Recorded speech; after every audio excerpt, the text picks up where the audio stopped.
காலத்தின் இந்த கிராமிய குடியிருப்புகளில் காணப்பட்ட 3 பண்பு கேட்டிருக்கிறாங்க இந்த ஆரம்ப வரலாற்று காலத்துல. ரைட். தொழில் அடிப்படையாக கொண்டது, காரணக்காரி அடிப்படையில் வாழ்ந்தது. இந்த 3 விஷயம் எழுதியிருந்தா இதுக்கு 18 புள்ளி இலகுவாக எடுத்திருக்கலாம். 3வது வினாவும் அதே மாதிரி தான். இந்த பையனை 3 மன்னர்களை பத்தி கேட்டிருக்காங்க. தேவநம்பி தீச மன்னன், துட்டகைமுனு மன்னன், அதே மாதிரி கீர்த்திஸ்ரீ ராஜசிங்கன் கண்டி ராஜதானியில 3 பேரை பத்தி கேட்டிருக்காங்க. ஒரு இடத்துலயும் கேட்டிருக்காங்க. இந்த 3வது கேள்வியில துட்டகைமுனுவையும் கேட்டிருக்காங்க, அதே நேரம் தேவநம்பி தீச மன்னன் கேட்டிருக்காங்க. தேவநம்பி தீசன் 5 புள்ளியும், துட்டகைமுனு 6 புள்ளியும். இது நீங்க கிரேட் 6ல இருந்து படிச்சுட்டு வந்த விஷயம். இலகுவா செஞ்சிருக்கலாம், பேப்பர் கஷ்டம்னு சொல்றதுக்கு இல்ல. 4வது கேள்வி அதே மாதிரி தான். கிரேட் 10ல உள்ள பாடம் எலகர கால்வாய் சம்பந்தமாகவும் சிகிரியா சம்பந்தமா கேட்டிருக்காங்க. 5வது வினா கண்டி ராஜதானி கிரேட் 10ல உள்ளது. 6வது வினா கிரேட் 10ல உள்ளது. 10வது பாடம் இலங்கை மேற்குலகமும். அப்ப இந்த பார்ட் 1ல பார்ட் 2ல முதல் 6 வினாக்கள், முதலாவதுல கட்டாய வினா விட்டாலும் 2, 3, 4, 5, 6 5 வினாக்கள் கிரேட் 10ல உள்ளது. செய்ய வேண்டிய மொத்த வினாக்கள் பார்ட் 2ல 4. ஆனா 5 வினாக்கள், 6 வினாக்கள் 5 வினாக்கள் கிரேட் 10ல உள்ளது. 4 தான் செய்யணும். அப்ப 10 படிச்சிருந்தாலே இந்த இடத்துல 18 தர 4 பெருக்கி பாருங்க எத்தனை. 72 புள்ளிகள் வந்திருந்தானே, 72 புள்ளிகள் வந்திருக்கும். அது செஞ்சிருந்தாலும் நாங்க எஸ் 36 எஸ் வந்திருக்கும் இந்த செஞ்சா. அப்ப கட்டாய வினாவும் லேசான வினா லிஸ்ட் தானே. அதே மாதிரி பார்ட் 3ல கைத்தொழில் புரட்சி எல்லாரும் எதிர்பார்த்தது இந்த மாதிரி வரணும். லாஸ்ட் இயர் வரல, இந்த பெண்ணும் கைத்தொழில் புரட்சி தான் வரும்னு எதிர்பார்த்தது. ஆனா 2வது எதிர்பார்ப்பு புரட்சிகள் இருந்தது. 10ல 7வது பாடம், 11ல 7வது பாடம் அது வந்திருக்கு. முதலாம் உலக யுத்தம் லாஸ்ட் இயர் வந்துருச்சு, அதனால வராதுன்னு எதிர்பார்த்த விஷயம். ஆனா அது இந்த பெண்ணும் 2ஆம் உலக யுத்தமும் வந்திருக்குது, முதலாம் உலக யுத்தமும் லேசா வந்திருக்குது. கஷ்டம் இல்ல, லேசா இலகுவா கேட்டிருக்கிறாங்க. இல்ல ஒரே ஒரு விஷயம், ஜப்பான் செயற்பாடுகள் மட்டும் தனி ஒரு கேள்வி, அதனால 5 புள்ளி. அதான் கொஞ்சம் பிள்ளைகள் தடுமாறி இருப்பாங்களா இருக்கும், ஜப்பான் என்ன செய்தது அப்படின்னு. மற்றபடி இந்த பேப்பர் இலகுவானது. கிரேட் 11ல பார்ட் 2ல ஒரே ஒரு வினா தான் வந்திருக்கு, 7வது வினா. அதுவும் யாப்புக்களை வைத்து வந்திருக்குது. 4ஆம் 5ஆம் பாடத்துல வந்து ஒரு கேள்வி வந்திருக்குது. அப்ப இது கஷ்டப்பட்டு கிரேட் 11 படிச்சிருக்கணுங்கிற தேவை இல்ல. பார்ட் 2ல இருந்திருக்கு. பார்ட் 1ல கிரேட் 11 கேள்விகள் 20க்கு மேல வந்திருக்குது. இருந்தாலும் கடந்த கால பேப்பர்ஸோட பாக்குற நேரம் இந்த பேப்பர் இலகுவாக தான் இருந்தது. சரியா சார்? ஆமா, இந்த 10 11 மட்டுமா சார் எக்ஸாம் பேப்பர்ல வரும்?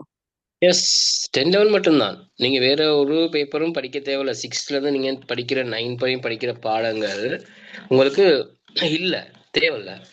6ல படிக்கிற பாடம் முதலாவது பாடம் தான் உங்களுக்கு 10ல முதலாவது பாடம் இருக்குதானே.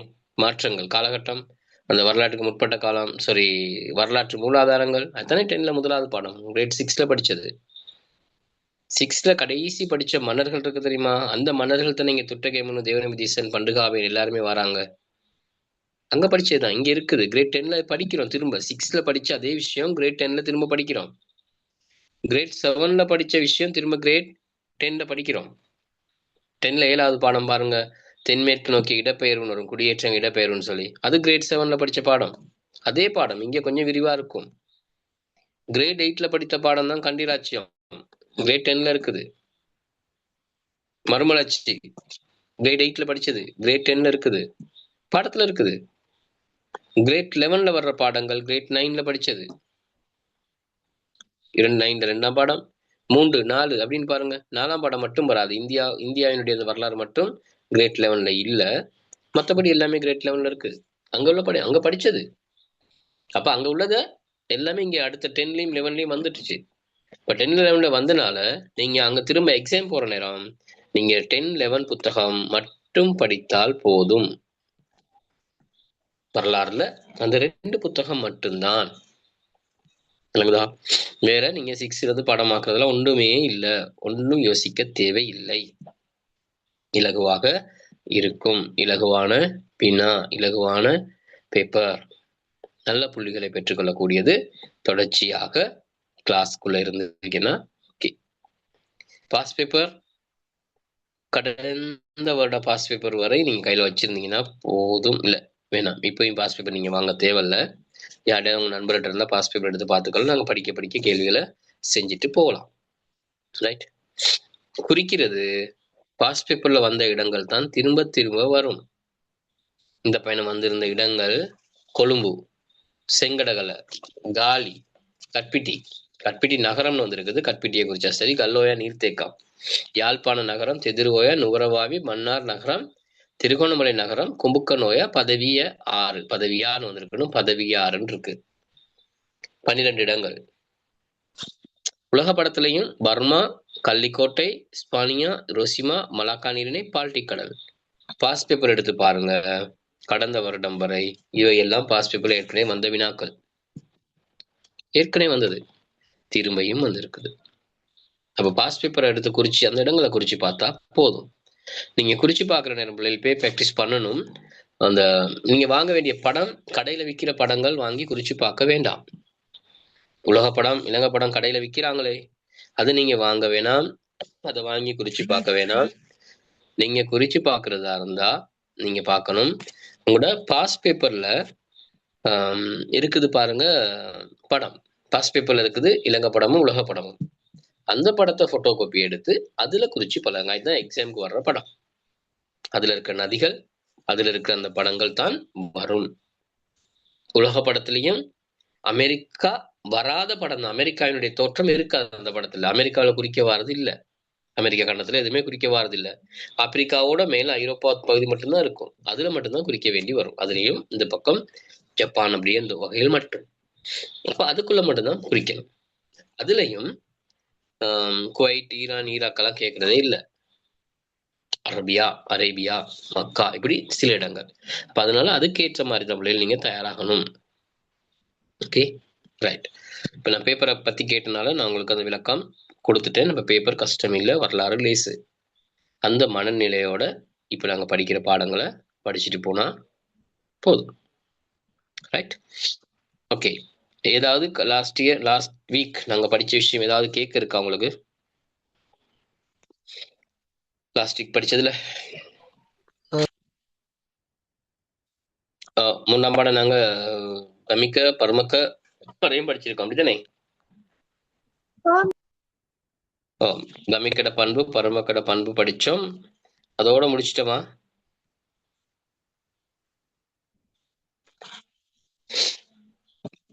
அதோட நிப்பாட்டிட்டோம்.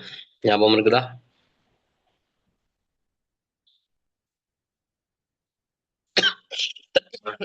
கமிக்க முடிச்சிட்டோம்.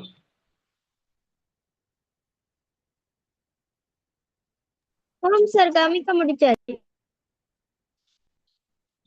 கமிக்க முடிச்சாச்சு. கமிக்க, கிராமிக்க அப்படிலாம் சொல்ல. இதுல ஒரு கேள்வி, இந்த பையனும் ஒரு கேள்வி வந்திருந்தது பிள்ளைகள். இதுல கிராம குலத்தை நிர்வகித்தவர் யாருன்னு பார்ட் 1ல ஒரு கேள்வி வந்திருந்தது. கிராம குலத்தை நிர்வகித்தவர் கமிக்க. அப்படி ஒரு கேள்வி வந்திருந்தது. நான் சிலர் அதுல பரமக்கா நடிச்சிருந்தாங்க. இலகுவான இப்படித்தான் எல்லா வினாவுமே. முதலாவது வினா பார்ட் 1ல வந்திருந்தது. நான் பேப்பர் பார்ட் 1 இங்க கொண்டு வரல. மகாவிகாரையை சேர்ந்த மகாநாம தேரர் எழுதப்பட்ட நூல். லேசா கேட்டிருந்தான். மகாவம்சம் அது கேட்டிருந்தான். அப்படியான வினாக்கள் தான், அப்படியான நேரடி வினாக்கள் தான் நிறைய இந்த பயணம் இருந்தது. பரமக்கா நாங்க படிச்சிட்டோம் தானே? படிச்சுட்டு தானே பரமக்கா? குலத்தொகுதி அமைக்கப்பட்டதுக்கான காரணமும் படிச்சோம்.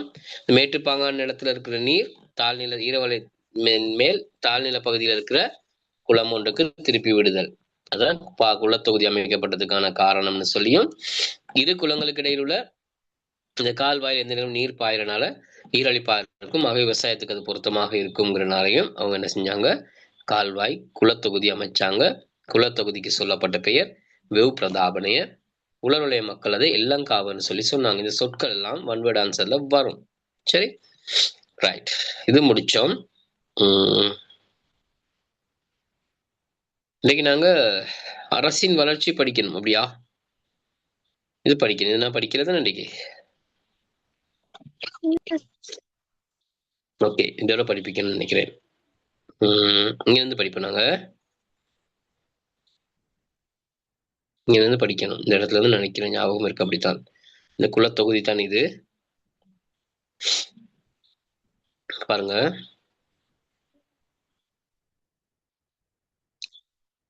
சரி, ரைட். இலங்கையில பாத்தீங்கன்னா இதுல இருந்து படிப்போம். இந்த பிரதான கல்வெட்டுகளில காணப்படும் விடயங்களை நுணுக்கமாக பரிசீலித்து பார்க்கையில் தென்படுவதாவது, அதாவது நாங்க தெரிந்து கொள்வது, இச்சந்தர்ப்பத்தில் அங்கிருந்த கமிக்கமாருள் பலம் வாய்ந்த ஒருவர் குலத்தொகுதியை சேர்ந்த அனைத்து கிராமங்களையும்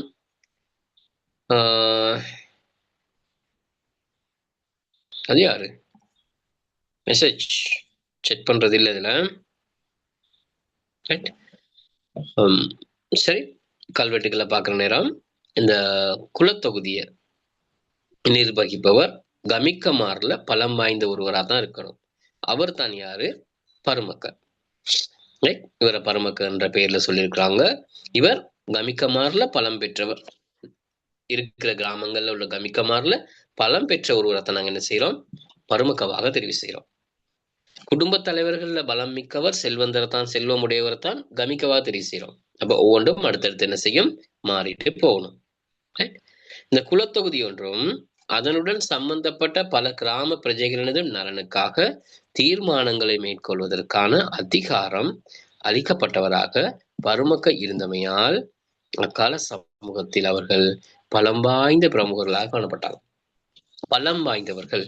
இந்த பருமக்கையில இருந்து தான் யார் வந்தது? அரசன் வந்தான். ரிஷானி ஸ்கிரீன் விட்டு வெளியில போயிடணும்,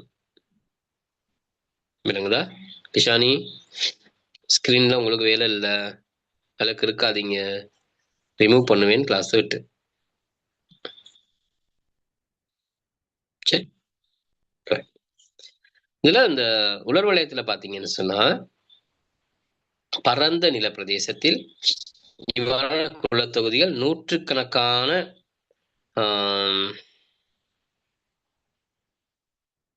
எஸ், இது 10 கிளாஸ் தான் போயிட்டு இருக்கு நினைக்கிறேன். உங்களுக்கு 11க்கு கிளாஸ் இல்லாம இருந்திருக்கும், 10ஓட நினைச்சிட்டு இருப்பாங்க.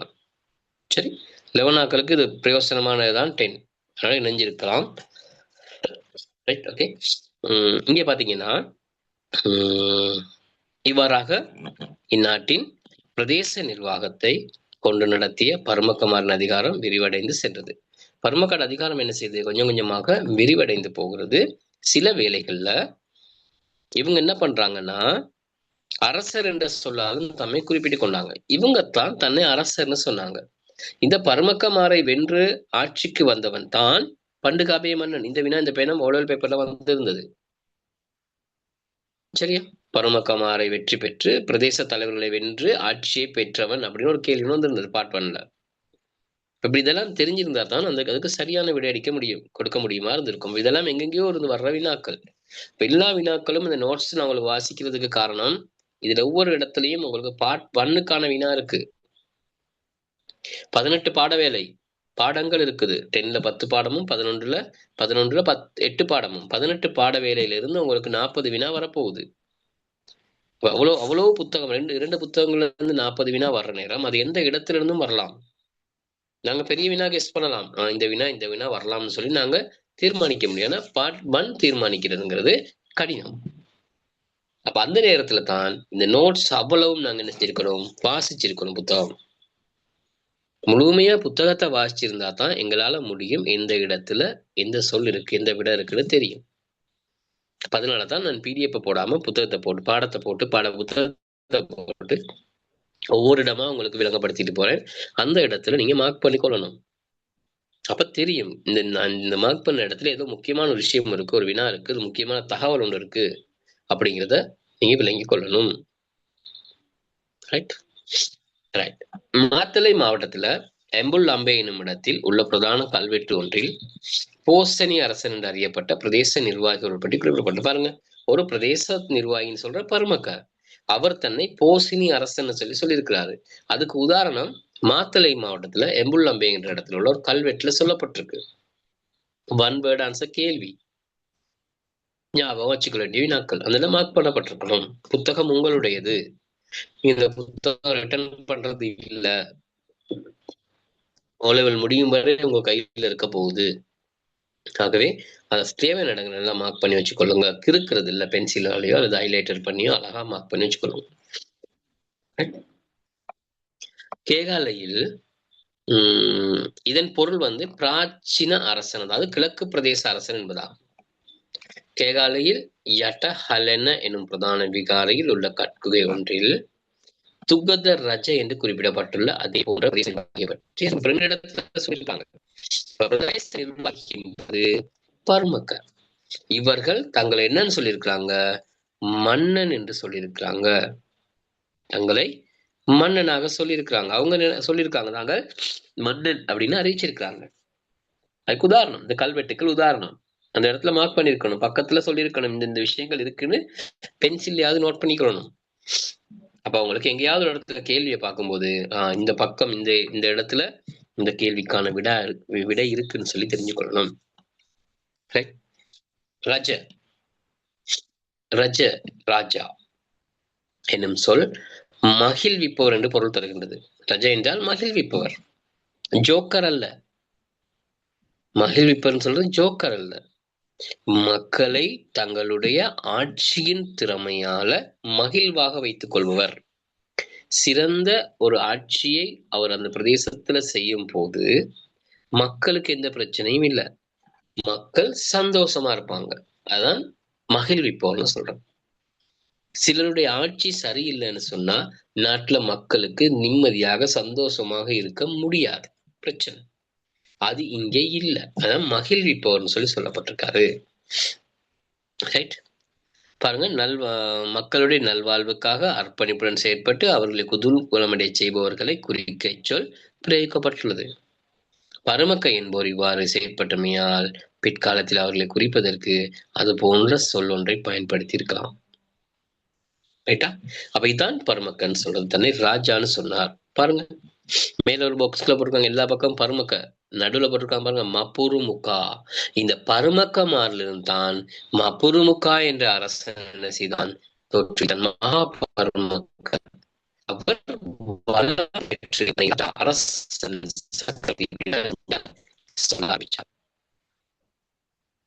பிற்காலத்தில் இலங்கை ஆட்சி செய்வதற்கு சிறந்த அரச பரம்பரை ஒன்று தோன்றுவதற்கு காரணமான பின்னணி இவ்வாறு உருவாகி இருக்க வேண்டும். உருவாகியது அல்ல, உருவாகி இருக்க வேண்டும். ஒரு கற்பனை. இப்படித்தான் ஆரம்பத்துல இருந்து இந்த நாட்டுல அரசாட்சி உருவாகி இருக்கிறது என்பதுதான் இது அரசின் வளர்ச்சி. சரி, இந்த கோடு போடுற ஆக்கள் தயவு செஞ்சு லெஃப்ட் ஆகுங்க. தனுஷான், உங்களுக்கு தான் அது விளங்குதா? படிக்கிறவங்க படிப்பாங்க, நீங்க இந்த கோடு போட்டுட்டு இருந்தீங்கன்னா அவங்க படிக்க மாட்டாங்க, அவங்களுக்கு டிஸ்டர்பா இருக்கும்.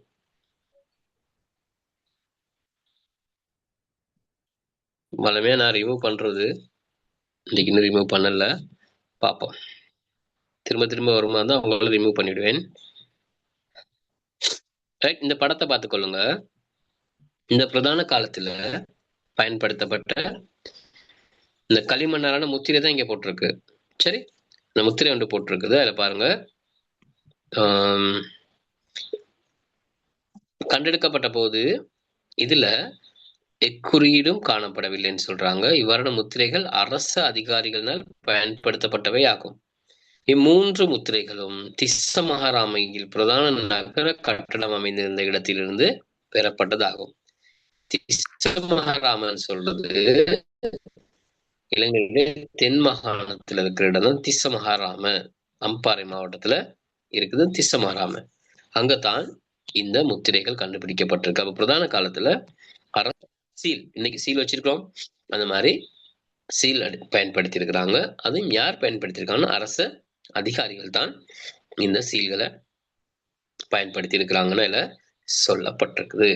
சரி, இவ்வளவுதான் இந்த அரசினுடைய அரசு தோற்றம் பெறுவதற்கு முன்னுக்கு இருந்த விஷயம். குடும்ப தலைவன், கிராம தலைவன், பிரதேச தலைவன். கிராம தலைவன் சொன்னப்பட்டது குர்கபதி, கல்வெட்டுக்கள்ல ககாபதி.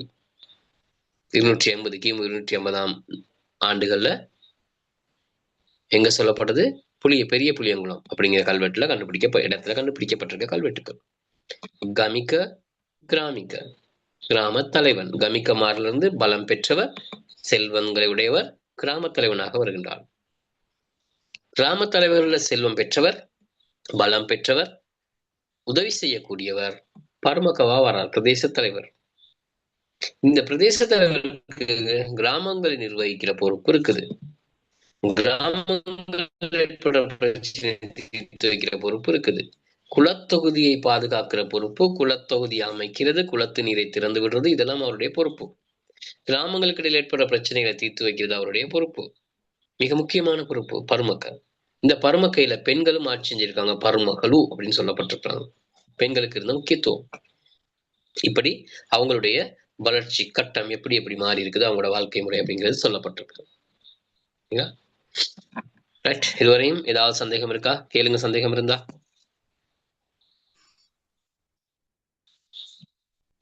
விளங்குதா? நான் சொல்ற விஷயம் தெளிவா கேக்குதா? ஓம் சார் கேக்குது. ஓம் சார். ஓம் சார். ஓம் சார். வாய்ஸ்ல சின்ன பிரச்சனை ஒன்று இருக்கு, கொஞ்சம் சுகம் இல்லை தெளிவன், அதனால வாய்ஸ் மாற்றம் ஒன்று இருக்கும். அது ஒன்று செய்ய வழி இல்லை. மழை தானே, இங்க பக்கம் மழை நனைகிறது, வேற வழி இல்லை, நனைஞ்சிட்டு தான் போகணும். அதனால அந்த பிரச்சனை ஒன்று இருக்குது. ரைட், அரசின் வளர்ச்சி. உங்களுக்கு இந்த எக்ஸாம் பேப்பர் பாருங்க பிள்ளைகள், பார்த்தா உங்களுக்கு ஒரு ஐடியா வரும், எங்களால் இலகுவாக எடுக்க முடியும் அப்படிங்கிறது. சக்சஸை பொறுத்தவரையில நிறைய ஓலெவல் பிள்ளைகள் செஞ்சிருந்தாங்க. நிறைய பேர் ஆரம்பத்திலிருந்தே நிறைய எடுத்தாக்கள் நிறைய பேர் இருக்கிறாங்க. நிறைய எல்லாருமே ஓலெவல் கடைசி நேரம் இருக்கிறாக்கள் எல்லாருமே பாஸ் பண்ணாங்க. பெரும்பாலும் நிறைய பாஸ் பண்ணாக்கள் இருக்கிறாங்க. நீங்களும் அதுல பயனை பெற்றுக்கொண்டீங்கன்னா சரி, அந்த பயன் உங்களுக்கும் கிடைக்க பெறணும். Right, okay. அரசின் வளர்ச்சி. இந்த பன்முகப்படுத்தப்பட்டிருந்த அதிகாரம் ஒருமுகப்படுத்தப்படுவதே அரசின் வளர்ச்சி ஆகும். பன்முகப்படுத்தப்பட்டிருந்த அதிகாரம் ஒருமுகப்படுத்தப்படுவதே அரசின் வளர்ச்சி ஆகும். அதாவது பிரதேசங்களாக இருந்து ஒவ்வொரு பிரதேசத்துக்கும் ஒவ்வொரு தலைவர், அவர் பரமக்க, அந்த பிரதேசத்தை அவர் நிர்வாகம் செய்வார். அடுத்த பிரதேசம் அங்க ஒரு பரமக்க, அவர் அந்த பிரதேச நிர்வாகம் செய்வார். இப்படி நாட்டில பல்வேறு பிரதேசங்கள் காணப்பட்டது. பல்வேறு பிரதேச தலைவர்கள் இருந்தாங்க. அவங்க தங்களோட பிரதேச நிர்வாகம் செஞ்சாங்க. ரைட், இந்த மாற்றம் எப்படி வந்ததுன்னா, இந்த பரமக்கமாரை எல்லாம் இணைத்து ஒருவன் முழு நாட்டையும் ஆட்சி செய்ய ஆரம்பித்தான். அதுதான் பன்முகப்படுத்தப்பட்டிருந்த அதிகாரம் ஒருமுகப்படுத்தப்படுவது. ஒரு அரசனின் கீழ் எல்லாரும் என்ன செய்ய போறாங்க? இணைய போறாங்க. இவர் சொல்றத எல்லாரும் கேட்க போறாங்க. இதுதான் ஒருமுகப்படுத்தப்படுறேன்னு சொல்றது. அப்ப இந்த அரசன் வருவதற்கு முதல் ஒவ்வொரு பிரதேசத்திலையும் ஒவ்வொரு தலைவர் இருந்தார். அவங்க பிரதேசங்கள் நிர்வாகம் செய்தாங்க. இவர் சொல்வதை அவர் கேட்கணுங்கிற அவசியம் இல்லை. அவங்களுக்குள்ள பண்ட மாற்றம் இருந்தது, திருமண தொடர்புகள் இருந்தது, உறவுகள் இருந்தது. ஆனா அவங்க தனித்தனியா என்ன செஞ்சாங்க? நிர்வாகம் செய்து கொண்டு இருந்தாங்க. அரசன் ஒருத்தர் வந்ததுக்கு பிறகு முழு நாட்டையும் ஒரே ஆட்சி மையத்தின் கீழே அவன் கொண்டு வந்தான். அப்படி கொண்டு வந்த முதலாவது அரசன் தான் பண்டுகாவியன். இந்த அரசு அதிகாரம் மத்தியமைப்படுத்தப்படுதல் என்பது நாட்டை ஒன்றுபடுத்துவது என்று பொருள்படும். இதன் மூலம் பொருள் கொள்ளப்படுவது அதிகாரம் ஒரு நபரின் கட்டளைக்கு கட்டுப்படுவதாகும். ஒரு நபர் கட்டுப்பாட்டுக்கு வரப்போகும் அதிகாரம். அதிகாரம் மையப்படுத்துவதன் மூலம் அரசு என்ற பொறிமுறை உருவாகிறது. சரி, இப்பதான் அரசு வந்திருக்கு. ஒருத்தனின் கீழ் முழு நாடும் என்ன செய்ய போகுது? ஆளப்பட போகுது. அதன் ஆட்சியாளர் அரசன் ஆவார். அவருடைய நிர்வாகத்தின் கீழ் குறிப்பிட்ட நிலப்பிரதேசம் ஒன்று அமைவரும். அவருடைய நிர்வாகத்தின் கீழே ஒரு பிரதேசம் என்ன செய்யும்? இருக்கும், நிலப்பிரதேசம் ஒன்று. அப்ப இதுதான் அரசின் வளர்ச்சி. பன்முகப்படுத்தப்பட்ட அதிகாரம் ஒருமுகப்படுத்தப்பட்டு ஒரு தலைவரின் கீழே நாடு வரப்போகிறது.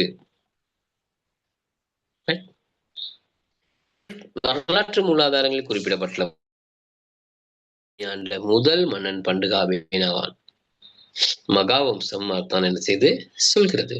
யாராவது இல்ல விஜயன் தான் முதலாவது அரசன் அப்படின்னு சொன்னால் அது ஏற்றுக்கொள்ளப்பட மாட்டாது.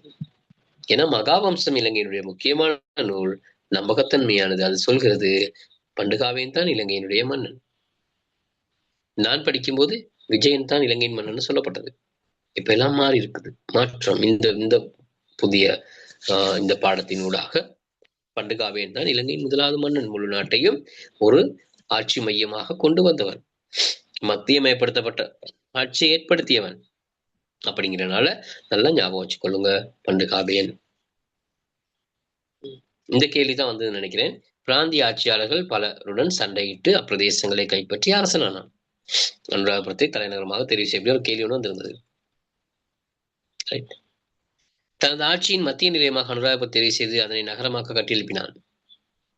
எவ்வளவு பெரிய வேலை. தனது 10வது ஆட்சி வருடத்தில் கிராமங்களுக்கு எல்லைகள் வகுத்தான். கடந்த வருடம் வந்திருந்தது.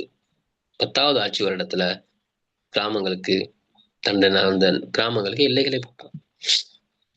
செய்ய வேண்டிய பணியை அந்த மன்னன் சிறப்பாக செய்தான். பண்டுகாவேனை பற்றி அவ்வளவுதான் சொல்லியிருக்கு. அரசின் வளர்ச்சி. சரி, இதை பார்த்துக்கொள்ளுங்க. அரசின் வளர்ச்சி என்னன்னு சொல்லி ஒருத்தரம்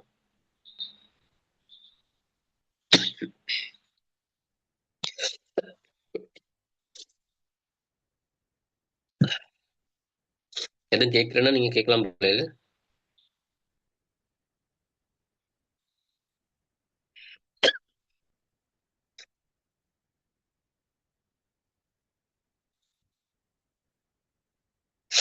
எல்லா கையிலும் புத்தகம் இருக்கு தானே?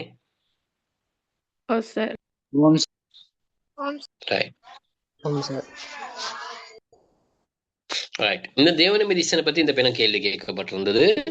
தேவநம்பிதீச மன்னனுடைய பணிகள் கேட்டிருந்தாங்க. அவனுடைய காலத்தில் இடம்பெற்ற முக்கியமான தேவநம்பிதீசன் ஆட்சி காலத்தில் நிகழ்ந்த 2 வரலாற்று நிகழ்வுகளை விவரிக்க வரலாற்று நிகழ்வு 2 கேட்டிருந்தாங்க. சரி, 2 முக்கியமான வரலாற்று நிகழ்வு இருந்தது. ஒன்று, பௌத்த சமயம் இலங்கையில போதிக்கப்பட்டது. வெள்ளரசு மரக்கிளை இலங்கையில நடப்பட்டது. 2வது முறை பட்டாபிஷேகம், இந்திய மௌரிய வம்சத்தின்படி இலங்கையில பட்டாபிஷேகம் மேற்கொள்ளப்பட்டது. இலங்கையில தூபாராம தூபி முதலாக கட்டப்பட்டது. இப்படி நிறைய முக்கியமான விஷயங்கள் நிறைய இருக்குது.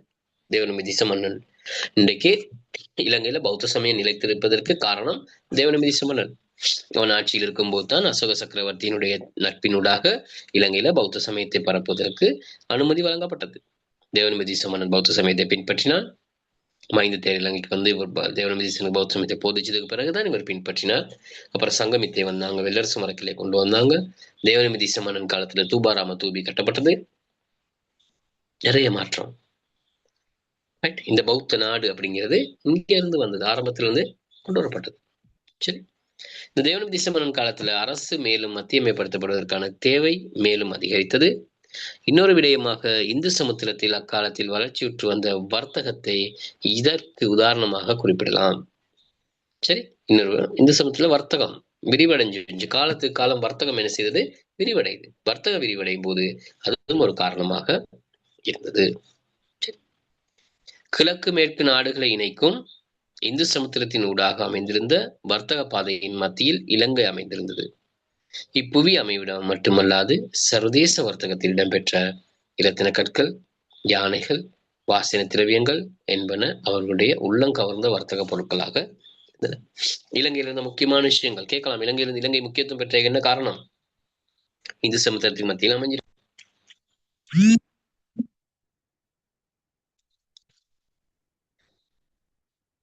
சரி, இந்து சமுத்திரத்தின் மத்தியில அமைந்திருக்குது. வேற வர்த்தக பொருட்கள் அதிகமாக இலங்கையில காணப்படுது. சரி, கிழக்கு மேற்கு நாடு இணைக்கும் இந்து சமுத்திரத்தின் ஊடாக அமைந்திருந்த வர்த்தக பாதையின் மத்திய இலங்கை அமைந்திருந்தது. இப்புவி அமைவிடம் மட்டுமல்லாது சர்வதேச வர்த்தகத்தில் இடம்பெற்ற இரத்தின கற்கள், யானைகள், வாசன திரவியங்கள் என்பன அவர்களுடைய உள்ளங்கவர்ந்த வர்த்தக பொருட்கள். இது இலங்கையில இருந்தது. வாசன திரவியம் இருந்தது. வாசன திரவியம்னு சொல்லும் போது ஏலம், சாதிக்காய், மிளகு, கராம்பு, இல்லையா, கருவா தான் மிக முக்கியமானது. கருவா போன்ற பெருமதி வாய்ந்த வாசனை பொருட்கள் இலங்கையில இருந்தது. அதனாலதான் இலங்கையை தேடி வந்தாங்க. யானைகள் இருந்தது, யானை கந்தம் இருந்தது, ரத்தினக்கல் இருந்தது. அப்ப இலங்கை முக்கியமான ஒரு இடம். இலங்கை எவ்வளவு பெருமதியான ஒரு இடம். அந்த பெருமதியான இடத்தை தேடி வந்தாங்க, வெளிநாட்டவர்கள் வந்தாங்க. வியாபார வர்த்தகம் வேகமாக வளர்ச்சி அடைந்தது. வளர்ச்சி அடைந்து வரும் இப்ப நீங்க யோசிக்க கூடாது, இந்த தேவநம்பிதீச மன்னன் காலத்துல எல்லாம் வர்த்தகம் எல்லாம் வளர்ச்சி அடைஞ்சது, ஆங்கிலேயர், போர்த்துகேயர், உள்ளாந்தர், ஆங்கிலேயர் வந்துட்டாங்க அப்படின்னு நினைக்க கூடாது. அவங்க அந்த காலத்துல வரல, அவங்களுக்கு அந்த நேரம் இதெல்லாம் தெரியாது. சரி, இது கிறிஸ்துக்கு முற்பட்ட காலத்துல நடக்கிற விஷயம். போர்த்துகேயர், உள்ளாந்தர் எல்லாம் வந்தது கிறிஸ்துக்கு பிற்பட்ட காலம், 1505 ஆண்டுக்கு பிறகு. இது நாங்க படிக்கிறது கிறிஸ்துக்கு முற்பட்ட காலம். இங்க அவங்கள யோசிக்கவே வேணாம், அது நாங்க கிரேட் லெவல்ல போய் யோசிப்போம், 10ல கடைசி பாடத்துல யோசிப்போம். சரி, இங்க அதெல்லாம் ஒன்றும் இல்லை. அப்ப இங்க யாரு வர்த்தகத்துக்கு வந்ததுன்னா அராபியர்கள், இஸ்லாமியர்கள், அரபு நாட்டை சேர்ந்தவர்கள் தான் அரசு ஆசிரியர் வர்த்தகம் பண்ணாங்க. அவங்க தான் இலங்கைக்கு வந்து வர்த்தகத்துல ஈடுபட்டாங்க. சரி, பாருங்க, வளர்ச்சி அடைந்து வரும் இச்சர்வதேச வர்த்தகத்தில் தொடர்பு படும் போது சுதந்திர நாடாக செயற்படுவதற்கான தேவையும் எழுந்தது. இதனால் முழு நாடும் ஒரே நிர்வாகத்தில் வந்தாக வேண்டியிருந்தது. அப்போது பிரபலமாக விளங்கிய பிரதேச தலைவர்களில் சிலர் இதனை உணர்ந்தும் இருந்தனர். அவங்களுக்கு தெரியும் நாடு முன்னேற்றம் அடைகிறது, நாங்க அதுக்கேற்ற மாதிரி என்ன செய்யணும், மாற்றம் அடையணும். புனித வெள்ளரசு மரம் நடப்படும் வைபவத்திற்கு தேவநம்பிதீச மன்னால் கதிர்காமம், சந்தனகாமம் என்னும் பிரதேச தலைவர்கள் அழைக்கப்பட்டதாக மகாவம்சத்தில் குறிப்பிடப்பட்டது. இப்ப வெள்ளரசு மரக்கிலே சங்கமித்தை கொண்டு வந்துட்டாங்க. வெள்ளரசு மரக்கிலே சங்கமித்தை கொண்டு வரக்கு முதல்லயே மைந்த தேரர் இலங்கைக்கு வந்தார், பௌத்த சமயத்தை போதித்தார். யாரோட மைக் கொண்டு இருக்குது, மைக் ஆஃப் பண்ணுங்க.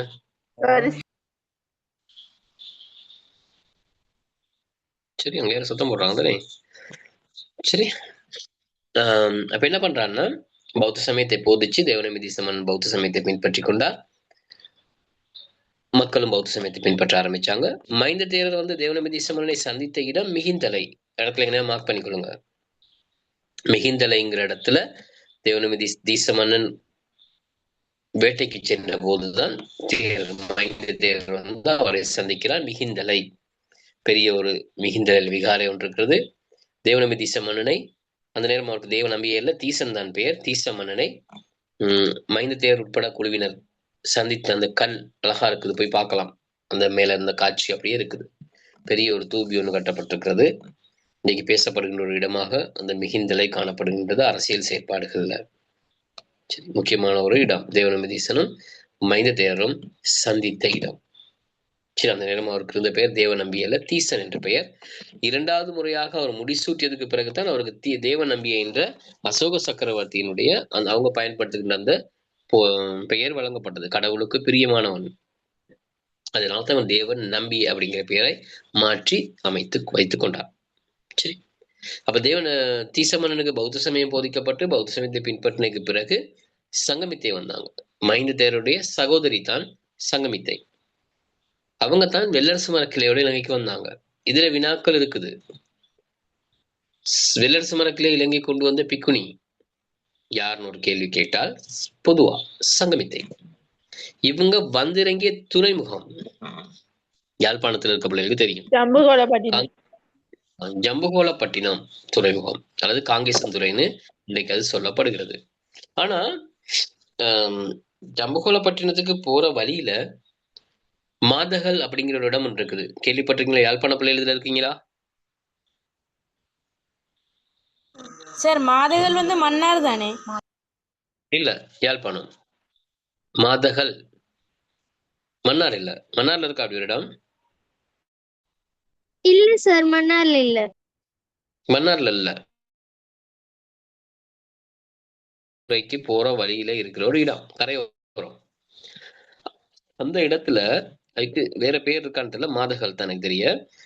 அந்த இடத்துல சங்கமித்தை வந்ததற்கான வந்து இறங்கியதற்கான அந்த அவருடைய உருவச்சிலை உருவம் போட்டப்பட்டது. அந்த இடத்துல ஒரு விகாரை, பெரிய சின்ன விகாரை, அவங்க வந்து அந்த கப்பலினுடைய படம் எல்லாமே இருக்குது, போட்டிருக்கு. அவங்க அந்த இடத்துல தான் வந்ததாக சொல்லப்படுகிறது. ஆனா காங்கேசன்துறை போற வழி பக்கம்.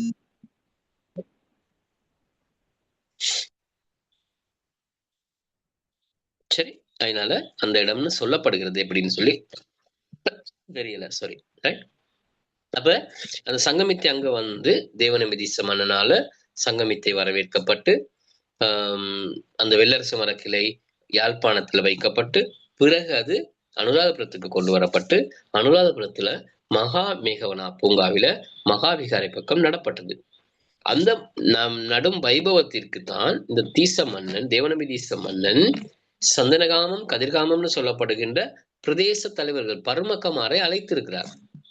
அப்ப மன்னன் பருமக்கமாருக்கு முக்கியத்துவம் கொடுத்திருக்கிறார். அதுதான் இங்க சொல்லப்பட்ட விஷயம். மன்னன் பருமக்கமாருக்கு முக்கியத்துவம் கொடுத்திருக்கிறார். எதற்காக? நாட்டினுடைய நிர்வாகத்தை பேர் பார்க்கிறாக்கள். அவர் மன்னன் அனுராதபுரத்தில் இருந்தாலும் இவங்க ஏனைய பிரதேசங்களை நிர்வாகம் செய்யறாக்கள். அப்ப அவர்களுக்கு முக்கியத்துவம் கொடுத்து அழைப்பு விடுத்திருக்கிறார். வாங்க, நாங்க வெள்ளரசு மரக்கிளை நட போறோம், நீங்களும் கலந்து கொள்ளுங்கன்னு சொல்லி. இப்ப இது பிரதேச தலைவர்கள் கொடுக்கப்படுகின்ற முக்கியத்துவம் மகாவம்சம் சொல்லப்பட்டிருக்கிறது. அது மட்டுமன்றி புனித வல்லரசு மரக்கிளைகள் நாட்டின் பல்வேறு பிரதேசங்கள் நடுவதற்கு அம்மன்னனால் நடவடிக்கை மேற்கொள்ளப்பட்டதை நாம் அறிவோம். அந்த வெள்ளரசு மரத்தினுடைய கிளைகள் ஏனைய பிரதேசங்கள் நடப்பட்டது. யாழ்ப்பாணத்தில் நடப்பட்டது, அடுத்தது மகியங்கனையில் நடப்பட்டது, கதிர்காமத்தில் நடப்பட்டது, பிறகு இங்கு வேற பிரதேசங்களுக்கும் நடப்பட்டிருக்கலாம். பிரதானமானது அனுராதபுரத்துல இருக்கிற மகாபோதி, ஜெயஸ்ரீ மகாபோதின்னு சொல்றாங்க. அதுதான் சங்கமித்தையால் கொன்றப்பட்ட மரம். அதுதான் இன்னும் இருக்குதுன்னு நினைக்கிறேன், சரியா தெரியல. அதான் இருக்கு பாதுகாக்கப்பட்டு இருக்கிறது. போனா பார்க்கலாம். அதை சுற்றி வேலி அமைத்து அழகாக பாதுகாத்து வச்சிருக்காங்க. ஜெயஸ்ரீ மகாபோதி அப்படின்னு சொல்லப்படுகிறது. இதெல்லாம் போய் பார்க்க வேண்டிய இடங்கள் பிள்ளைகள். அந்த பிரதேசங்கள் உள்ளாக்கள் பார்க்கலாம். அனுராதபுரத்தை அந்நிய பிரதேசங்கள் உள்ளவங்க அதெல்லாம் போயிட்டு பார்த்துட்டு வந்திருப்பீங்க. ஆனா தூர பிரதேசங்கள் இருக்கவங்களுக்கு அங்க போறதுங்கிறது பாடசாலை கல்வி சுற்றுலா மட்டும்தான் இல்லையா? வேற மற்றபடி தனிப்பட்ட முறையில போக முடியுமா அப்படிங்கிறது சாத்தியம் இல்லாத விஷயங்கள் இல்லையா? போய் பாருங்க, முடிந்தால் அவற்றையெல்லாம் பாருங்க. அங்க இருக்கிற முக்கியத்துவங்கள், அந்த கட்டிடங்கள், அதனுடைய சிறப்பம்சங்கள், எமது மூதாதையர்கள் முன்னைய மன்னர்கள் செய்த சேவைகள், மக்களுடைய தொழில்நுட்ப அறிவு எல்லாமே அதுல இருக்குது. பார்க்கலாம். இருக்க சிதைவுகளை வைத்து கூட பார்க்கலாம். தாது கோபுரங்கள் புனர் நிர்மாணம் செய்யப்பட்டிருக்கு. ருவான்வெளி சாய, மிரிச வெட்டிய, ஜேத்தவனராமைய, அபேகிரி மிக பிரமாண்டமானது. இவ்வளவு பெரிய பெரிய பெரிய தாது கோபுரங்கள் இருக்குது. இப்படிலாம் அழகா இருக்குது. சரி, இதெல்லாம் பாருங்க ஒரு நேரம். சரி, பாருங்க. சகல பிரதேச தலைவரிடையும் நல்லுறவை வளர்க்கும் தேவை தேவநம்பி தீச மன்னன் என்ன செய்திருக்காரு, உணர்ந்திருந்ததாக தெரிகின்றது. அக்காலத்தில் இந்தியாவை ஆட்சித கீர்த்தி மிகு பேரரசனான அசோகனால் அனுப்பப்பட்ட பஞ்ச வஸ்துக்களை, அதாவது 5 வகை பட்டாபிஷேகம் சொல்றது பொருட்களை பயன்படுத்தி தேவநம்பி தீச மன்னன் மீண்டும் முடிசூட்டி கொண்டமை, அசோக சக்கரவர்த்தியால் பயன்படுத்தப்பட்ட தேவநம்பி என்னும் பட்டத்தை சூடிக்கொண்டமை, மஹிந்த மகாதேவர் பௌத்த சமயத்தை நாட்டில் அறிமுகப்படுத்தியமை போன்ற காரணிகள் இந்து சமுத்திர பிராந்தியத்தில் நாடுகளை வளர்ச்சிட்டு வந்த தொடர்புகளின் தன்மையை காட்டுகின்றன. நிறைய விஷயம். ஏற்கனவே தீச மன்னன் இலங்கையில் முடிசூட்டி மன்னனாக இருந்தான் இல்லையா? மூத்தசிவனுடைய மகன் மன்னனாக இருந்தான். 2வது மகன், மூத்தவன் யாருன்னு தெரியல. 2வது மகன், மூத்தவன் மகாநாகனாக இருந்திருக்கணும். அவனுக்கு ஆட்சி உரிமை கிடைக்கல, இவனுக்கு தான் கிடைச்சது. ஆனா அசோக சக்கரவர்த்தியோடு கொண்ட தொடர்பின் காரணமாக அசோக சக்கரவர்த்தி பட்டாபிஷேக பொருட்களை வழங்கினார், அனுப்பியிருந்தார். யார் மூலமாக? அரிட்டன் என்ற பிக்கோயின் மூலமாக அனுப்பியிருந்தான், தேவநம்பி தீசனுடைய மருமகன். அவற்றை கொண்டு வந்து மீண்டும் இலங்கையில முடிசூட்டினான். மௌரிய வம்சப்படி 2வது முறையாக முடிசூட்டி அந்த பஞ்ச வஸ்துக்கள் சொல்லப்படுகின்ற பொருட்கள், ஆலவட்டம், நெத்தி சுட்டி, வால், மங்களவால், சரி, இது குடை, 5 பொருட்கள் இருக்கும். அதை நீங்க பார்க்கணும்னா இந்த பாடத்திலே கடைசி பகுதியில பாருங்க, என்ன இருக்குன்னு பாருங்க. அதை பார்த்துட்டு வந்துடுவோம். ஒரே ஒரு முறை அது கேட்கப்படுறது பிள்ளைகள், வளமையா வாரதில்லை. அது ஒரு முறை கேட்கப்பட்டுனா பாருங்க இருக்குது. இந்த பகுதியில எக்ஸாமுக்கு வராது, ஆனா இதுல பாருங்க இருக்கு. ஆலவட்டம், சாமரை, பாதணிகள், மங்களவால், நெற்றிப்பட்டம். இதுதான் பஞ்ச வஸ்துக்கள்னு சொல்றது. பார்த்துக்கோங்க. ஆலவட்டம், சாமரை, பாதணிகள், மங்களவால், நெற்றிப்பட்டம் இவற்றையெல்லாம் வழங்கி அனுப்பியிருந்தார். அதை வைத்துத்தான் தீச மன்னன் 2வது முறையாக முடிசூட்டினான். சரி, அது அங்க சொல்லப்பட்டிருக்கிறது. ரைட்.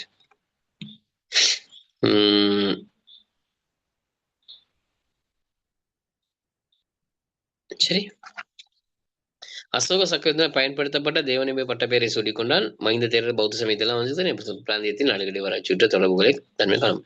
பருமகமாரிடையே பன்முகப்படுத்தப்பட்டிருந்த இலங்கையின் அரசியல் பலம் குறிப்பிட்ட ஒரு நபரிடம் குவியும் செயற்பாடு ஆரம்பமாவதை துட்டகமினுடைய காலத்தில் அவதானிக்க முடிகின்றது. அவர் காலத்தில இருந்த பருமகமாரின் ஒத்துழைப்பை பெற்றுக் கொண்டார். இதனை விளக்குவதற்கு போதுமான உதாரணங்கள் அம்மன்னரின் ஆட்சி காலத்தில்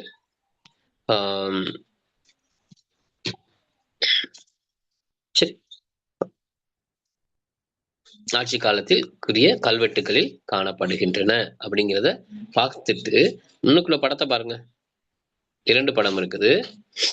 ஒன்று, இது திஸ்ஸ மகாராமையில் பிரதான மாகம நகரம் இருந்த இடத்திலிருந்து கண்டெடுக்கப்பட்ட களிமண்ணாலான முத்திரையாகும். உருகுணை ஆட்சியாளர்களால் உபயோகிக்கப்பட்ட குறியீடுகள் பலவும் இம்முத்திரைகளில் காணப்படுகின்றன. மாகமங்கிற அனுராதபுரம் தலைநகரமாக இருக்கும்போது மாகமையும் ஒரு ஆட்சி மையமாக இருந்தது. அங்கேயும் கிட்டத்தட்ட 35,000 பேர் வரை வாழ்ந்ததாக சொல்லப்படுகின்றது. அங்க இருக்கிற ஒரு நாணயத்தினுடைய படம் தான் முத்திரை ஒன்றிய படம் தான் இது. இந்த முறை இந்த படம் வரும்னு எதிர்பார்க்கப்பட்டது. இந்த சிலை ஆனா வரல. டேம் எக்ஸாம்ல எல்லாம் வரும், ஓலவல் பேப்பர்ல. இந்த படம் வரல. இது பாதிகாபிய மன்னனுடைய உருவச்சிலை ருவன்வெளி சாய்க்கு முன்னாடி இருக்கிறது. இதே மாதிரி துட்டகமின் மன்னனுடைய உருவச்சிலையும் ருவன்வெளி சாய்க்கு முன்னால் இருக்கிறதாக சொல்லப்படுகிறது. இருக்குதாம், இந்த படத்துல எங்களுக்கு இல்ல. இவர் ஆட்சிக்கு வந்த போது, துட்டகமின் மன்னனுக்கு பிறகு ஆட்சிக்கு வந்த போது இந்த ருவான்வெளி சாயவை அலங்காரம் செய்வதற்காக கண்ணாடி மணிகளை வாங்கிட்டு வர்றதுக்கு ரோமாபுரிக்கு தூதுக்குழு ஒன்று அனுப்பியிருக்கிறார். இதிலிருந்து ஒரு தூதுக்குழு சரி, இலங்கையிலிருந்து ஒரு தூதுக்குழு ரோமாபுரிக்கு போயிருக்கிறது. போயிட்டு அங்கிருந்து கண்ணாடி மணிகளை வாங்கிட்டு வந்ததாக சொல்லப்படுகிறது. அந்த படம் தான் இது. இந்த படம் உங்களுக்கு எக்ஸாமுக்கு வரலாம். அதனால ஞாபகம் வச்சுக்கொள்ளுங்க, பார்த்துக்கொள்ளுங்க. சரி, இப்ப தேவநிமதி திசமான ஒருத்தரம் பார்த்துக்கொள்ளுங்க பிள்ளைகள்.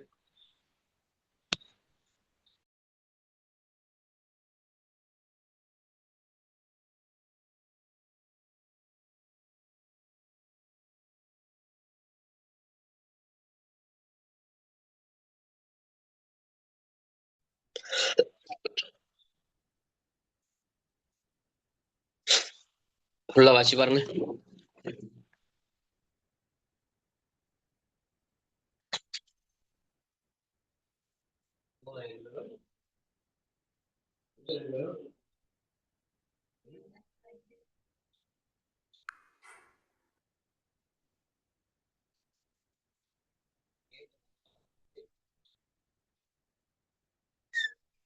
Okay, sir. சரி,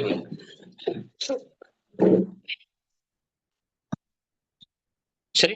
அதுல ஏதாவது கேட்க வேண்டியிருக்குதா? சந்தேகம் இருக்குதா? ஏதாவது? Excuse me sir. ஆமா, சொல்லுங்க. அந்த அந்த இந்த பேஜ்ல வந்து 2வது பந்தியில அந்த உள்ளங்கவர்ந்த வர்த்தக பொருட்களாக இருந்தது, அந்த அவர்களுடையன்றது யாரு சார்? அராபியர்கள், இஸ்லாமியர்கள், அவங்களுடைய உள்ளம் கவர்ந்த வர்த்தக பொருட்களாக இருந்ததுதான் இந்த வாசனை திரவியங்களும் இருந்த அந்த முத்து, மாணிக்க, ரத்தினம் போன்ற பொருட்கள். இவற்றை கொண்டு போயிட்டு அவங்க என்ன செஞ்சாங்கன்னா, வியாபாரம் பண்ணின இடம் தான் எங்க போர்த்துக்கல், ஐரோப்பிய நாடுகள்ல கான்ஸ்டாந்தினோபிள், அலெக்சாந்திரியா போன்ற இடங்கள்ல வியாபாரம் செய்த இடம் தான் அது. சரி சரி, இப்படி வேற டவுட் இருந்தாலும் கேட்கணும்.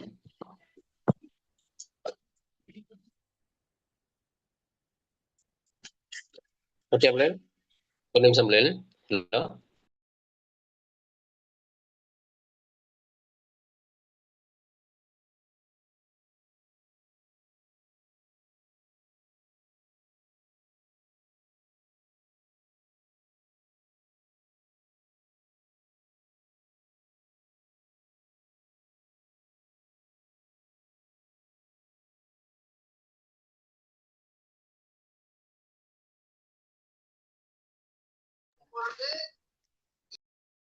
சரியா பிள்ளை?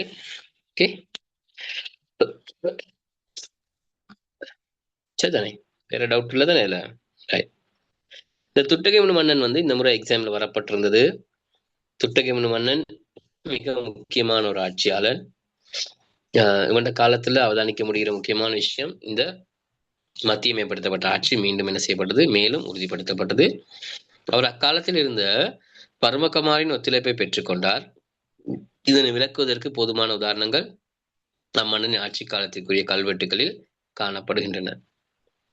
நாட்டை ஐக்கியப்படுத்துவது தொடர்பான துட்டகைமனு மன்னனின் செயற்பாடுகளில் பங்கு பற்றிய தளபதிகள் அப்பதவியை பெறுவதற்கு முன்னர் பரமகுமாராக இருந்திருக்கிறாங்க.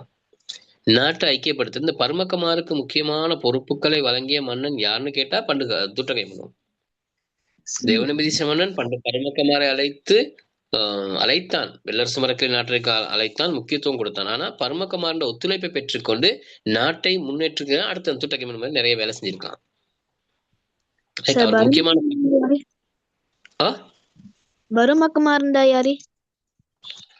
இவ்வளவு நேரம் படிச்சதுக்கு பிறகு இப்ப பரமகுமார் யாருன்னு கேட்கலாமா நீங்க? யார் அது அப்படி கேக்குறது? பிரதேச தலைவர்கள். அதானே இவ்வளவு நேரம் நாங்க படிச்சோம். பரமகுமார்னு சொல்றது பிரதேச தலைவர்னு சொல்லி. இப்ப யாருன்னு கேட்கலாமா? இப்ப யாருக்கும் விளங்காம இருக்கீங்களா பிள்ளைகள் பரமக்கனா யாருன்னு சொல்லி?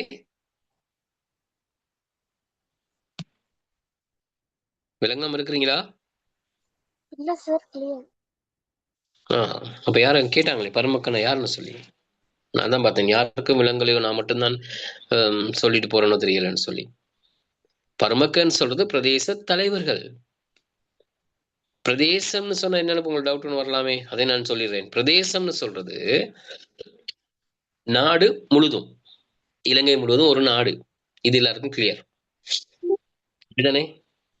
இப்ப இந்த மாகாணங்கள் இருக்கு தானே, அந்த காலத்துல மாகாணங்கள் இருக்கல. எப்படி இருந்து நம்ம மன்னராட்சி காலத்துல தனித்தனியா, இப்ப நாங்க உங்களோட பிரதேசம் இருக்கு, நீங்க ஒவ்வொருத்தருக்கும் ஒவ்வொரு பிரதேச சபை இருக்கும் தானே, உங்கள் ஒவ்வொருவருக்கும் ஒவ்வொரு பிரதேச சபை இருக்கும். சரியா? அந்த பிரதேசத்துல எத்தனை கிராமங்கள் இருக்குது? ஒரு கிராமம் ஒரு பிரதேச சபை அல்ல. ஒரு பிரதேச சபைக்கு சார்ந்த பல கிராமங்கள் இருக்கும். அந்த ஒவ்வொரு கிராமத்திலையும் இருக்கவர் தான் கமிக்க. அந்த காலத்துல அந்த ஒவ்வொரு கிராமத்துக்கும் பொறுப்பான தலைவர் கமிக்க. ஒரு ஒரு ஒரு ஊர்ல 10 கிராமம் இருக்குன்னு வச்சுக்கொள்வோம். உதாரணத்துக்கு 10 கிராமம், இந்த 10 கமிக்கமார் இருப்பாங்க. இந்த 10 கமிக்கமார்ல இருந்து தெரிவு செய்யப்படுகின்ற ஒருவர் தான் பரமக்கவா இருப்பார். அவர் அந்த 10 கிராமத்துக்கும் பொறுப்பானவர்.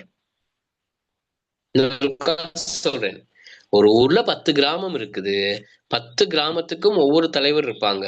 அவங்க 10 பேரும் 10 கமிக்கமார். அவங்களுடைய அதிகாரம் அந்த கிராமத்துக்கு மட்டும்தான், அவருடைய கிராமத்துல மட்டும்தான் அவருடைய அதிகாரம். இந்த 10 பேர்ல இருந்து ஒருவரை தெரிவு செய்து அவர் தெரிவு செய்வாங்க. அவர் இந்த 10 கிராமத்துக்கும் தலைவரா இருப்பார். அப்ப இவர் சொல்றது அந்த 10 கிராமத்தில் உள்ளவர் என்ன செய்வான்? கேட்பான். இதுதான் பிரதேசம்னு சொல்றது. அப்படி பிரதேச தலைவர்களை தான் நாங்க பரமக்கன்னு சொன்னோம். இந்த பரமக்கமாருடைய ஒத்துழைப்பை பெற்றுக்கொண்டு தான் துட்டகைமனு ஆட்சியை சிறப்பாக செய்து நாட்டை வளப்படுத்தினான். பரமக்கமாருக்கு முக்கியமான பதவிகளை கொடுத்தான்.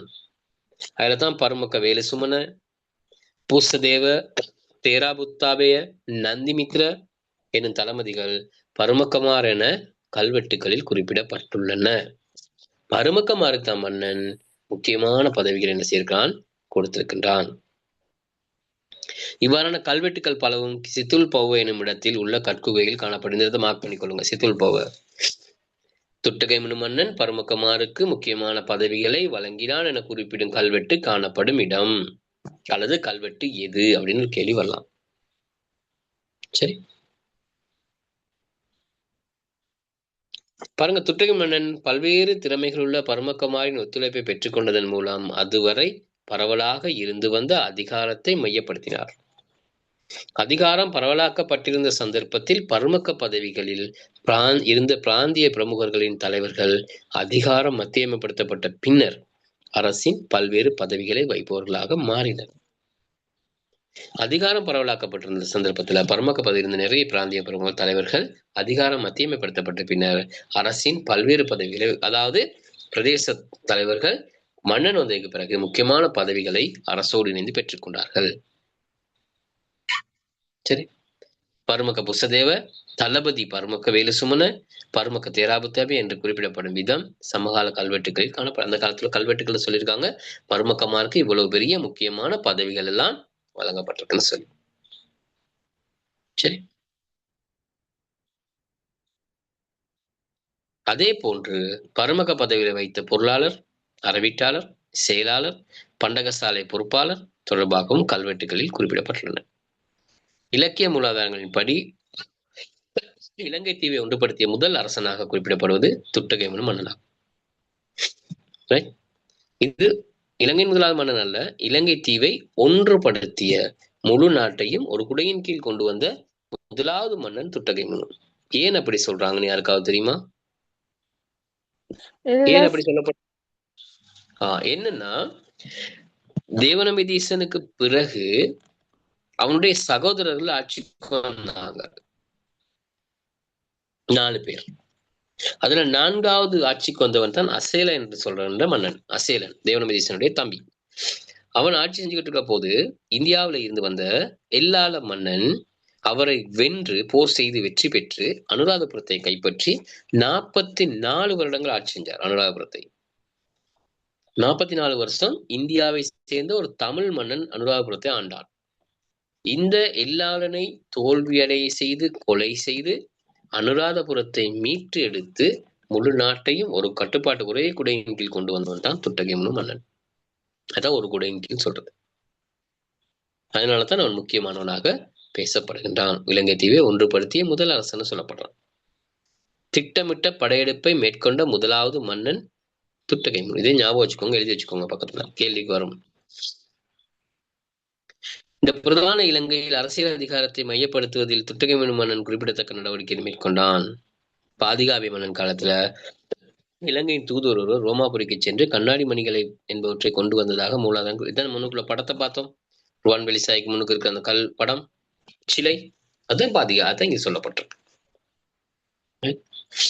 பாருங்க, அரசியல் அதிகாரம் மையப்பட்டுத்தமை மேலும் முன்னேற்றம் அடைந்தது.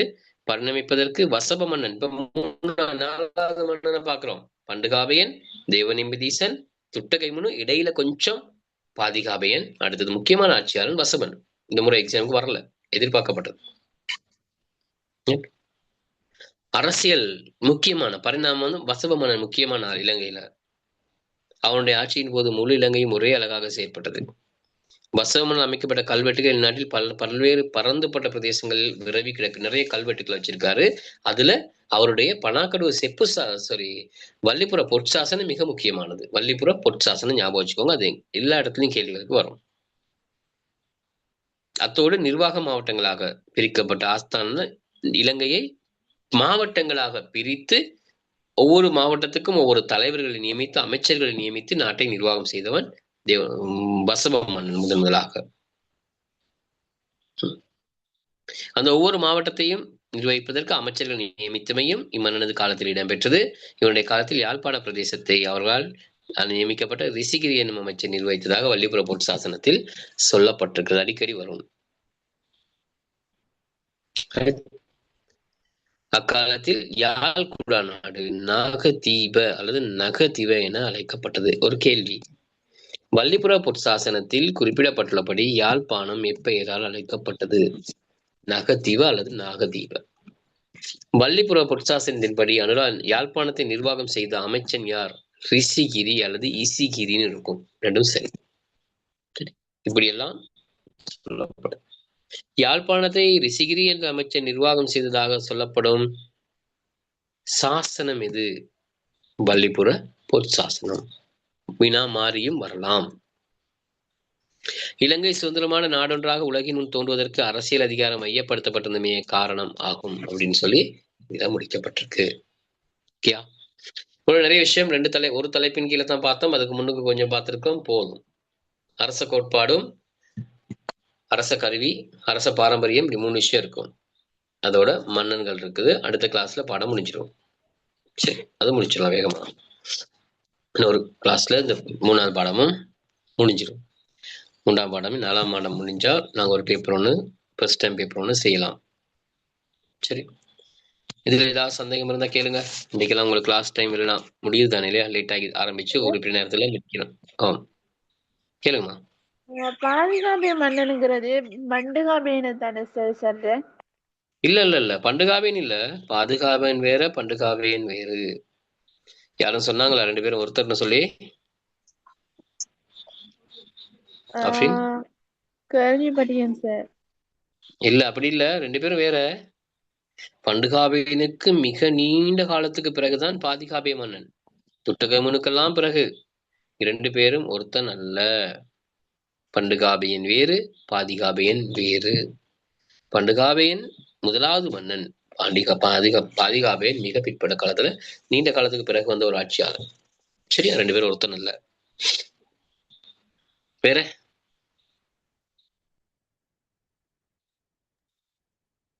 சார், ஆமா, தெரிகம யானை விளக்கில் வெளிப்படுத்தப்படும் விஞ்ஞான கோட்பாடு யாது சார்? அசையா நீர் விஞ்ஞானம். அசையா நீர் விஞ்ஞானம் அப்படின்னு ஒரு கோட்பாடு. அது என்னன்னா, அந்த தெரிகம யானையினுடைய வயிற்று பகுதியில எண்ணெய் நிரப்பப்பட்டிருக்கும். கால்களுக்கு இடையில தான் திரி வைக்கப்பட்டு விளக்கு எரியும். அப்ப அந்த விளக்குக்கு அந்த எண்ணெய் வரும், அங்கிருந்து விளக்குக்கு அந்த எண்ணெய் வந்திருக்கும். அந்த விளக்குல எண்ணெய் முடியும் போது அந்த வயிற்றுல உள்ள எண்ணெய் தானாகவே என்ன செய்யும், அந்த விளக்குல வந்து நிறையும். அதுதான் அசையா நீர் விஞ்ஞானம்னு சொல்றது. அதான் அமைக்கப்பட்டிருக்கு. சரி, ஓகே சார். ரைட். முடியுமா பிள்ளைகள? அடுத்த வாரம் சந்திப்போம். Good night. டவுட் இருந்தா எடுத்துட்டு வாங்க. Okay sir, thank you sir. Good night. Bye. Thank you, sir. Bye. Thank you, sir. Thank you sir. God bless you sir. Okay, sir. Good night, sir. Thank you, sir. விளங்கி இருக்கு தானே? Oh, sir. Sir.